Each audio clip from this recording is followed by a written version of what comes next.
Nucleus is the main part of the cell which controls and coordinates all the different organelles of the cell. Cytoplasm is a fluid in which all the cell organelles are situated.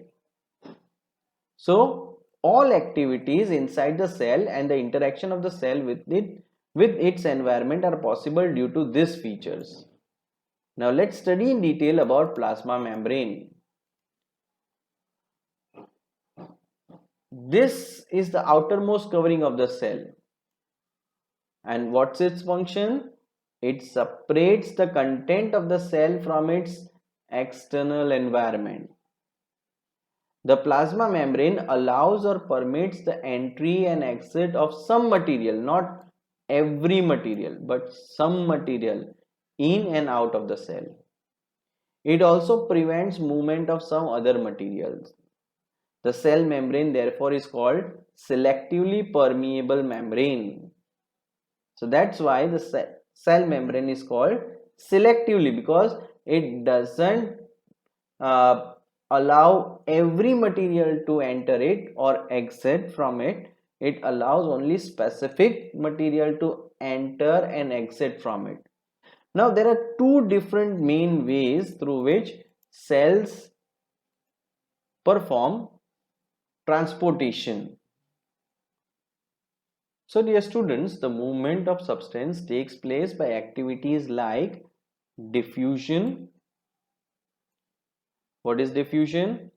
It is a movement of molecules from higher concentration to lower concentration. Now what type of molecules transport themselves through diffusion? Those are gases, carbon dioxide and oxygen gases. Gases transport themselves in and out of the cell through diffusion. What is diffusion? It is a spontaneous movement of substance from a region of higher concentration to a region where its concentration is low. This is what a diffusion is. So cells respire, you can say in short, that is intake of O2 and giving out of carbon dioxide takes place through diffusion. There is also another type of phenomenon through which transportation in cells takes place. Now that transportation is different than diffusion. It is called osmosis. Now osmosis is the movement of solvent molecules from higher concentration to lower concentration. So here you will have solvents that will be moving in and out, and that would be moving from higher concentration to lower concentration. So what is osmosis? Osmosis is the movement of solvent molecules from higher concentration to lower concentration. Let's study about it. And here the thing that moves in and out in the solvent is water. So the movement of water molecules through such a selectively permeable membrane is called osmosis. The movement of water across the plasma membrane is also affected by the amount of substance dissolved in water. So osmosis is the passage of water from a region of high water concentration through a selectively permeable membrane to a region of low water concentration till equilibrium is reached. That means the transportation continues until both the lower concentration and higher concentration becomes equal. In osmosis, the osmosis could happen in three ways, three different things. For example, if the medium surrounding the cell has a higher water concentration than the cell, okay, the medium surrounding the cell has higher water concentration than the cell will gain water by osmosis. So what happens if cell has lower water concentration? Then the outside surface of the cell, it will gain water, and while gaining water, the solution will be called hypotonic solution. Water molecules are free to pass across the cell membrane in both directions.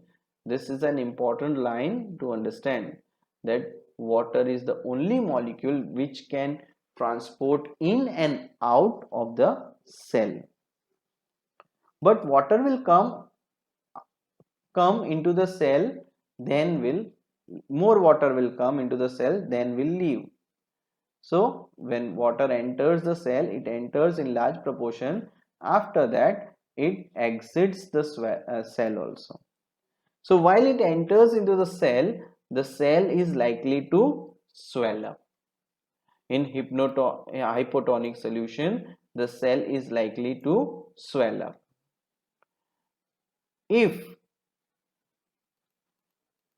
the water outside the cell as well as inside the cell are same, that is, if the medium has exactly the same water concentration, there will be no net movement of the water across the cell membrane. So no in and out of the water will happen. Such a solution is known as isotonic solution. So when water enters into the cell, it is called hypotonic solution, because cell is having lower concentration of water than the outer part of the cell, and in that case the cell is likely to swell up.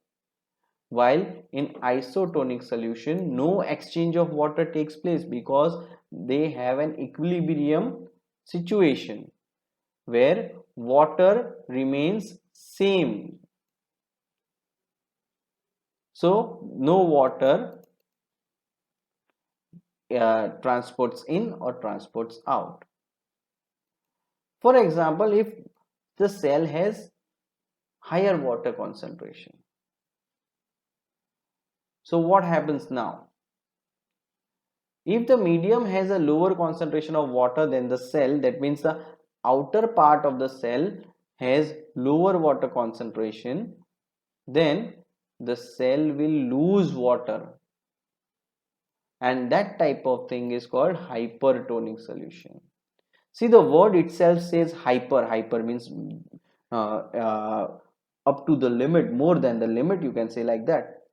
So hypotonic means the cell is having larger proportion of water, and that water should be transported outside the cell. So when water moves out of the cell in hypotonic solution, the cell will shrink. The cell will swell when the water moves inside the cell, that is in hypotonic solution. While it moves out, the cell will shrink. So osmosis is a special case of diffusion through a selectively permeable membrane. This is called osmosis. So I hope that you must have understood about osmosis and diffusion properly. Now let's see some points that have been given in our paragraphs. See, unicellular or freshwater organism and most plant cells tend to gain water through osmosis. So the plants and animals living under water gets their water through osmosis. Absorption of water by plant root is also an example of osmosis. Diffusion is an important in exchange of gas and water in the life of the cell. Cell also obtain nutrition from its environment. Different molecules move in and out of the cell through a type of transport requiring use of energy. Now the statement over here should be underlined. Plasma membrane is flexible and is made up of organic molecule called lipids and protein. So what is plasma membrane? Plasma membrane is the membrane which prevents the entry and exit of material with the cell. It is flexible. It is semi-permeable membrane but made up of lipids and proteins. So plasma membrane can only be seen through an electron microscope. This is a highly specialized microscope at a very high level of magnification. So you can observe plasma membrane only through electron microscope. The flexibility of the cell membrane also enables the cell to engulf in food as other material from its external environment, and this happens in amoeba. This cell membrane has the flexibility to engulf the food in and food and other material from its external environment. So when something enters in the cell, it is called endocytosis. So the process of engulfing food or other material from its external environment by the cell membrane is called endocytosis. So these are some points that you have to study about diffusion and osmosis, and that happens through cell membrane. Now we have another part called cell wall. Cell wall is not present in all the cells. It's only present in plant cell. Plant cell has cell wall. It is in the addition to plasma membrane. So plant cell has plasma membrane as well as cell wall. Cell wall is rigid covering. It is a rigid covering and it lies outside the plasma membrane. Cell wall lies outside the plasma membrane. The plant cell wall is mainly composed of cellulose. So what is a plant cell wall made up of? Cellulose. What is cellulose? Cellulose is a complex substance and provides structural strength to plants. So the structural strength that plants have is due to cellulose. And what is cellulose? Cellulose is the basic material of cell wall. So when a living plant cell loses water through osmosis, there is shrinkage. So why does plants or the plant parts shrink when they do not have water, but not the animal parts or the animal body shrink due to lack of water? Because plant cell has cell wall while animal cell doesn't have cell wall. So there is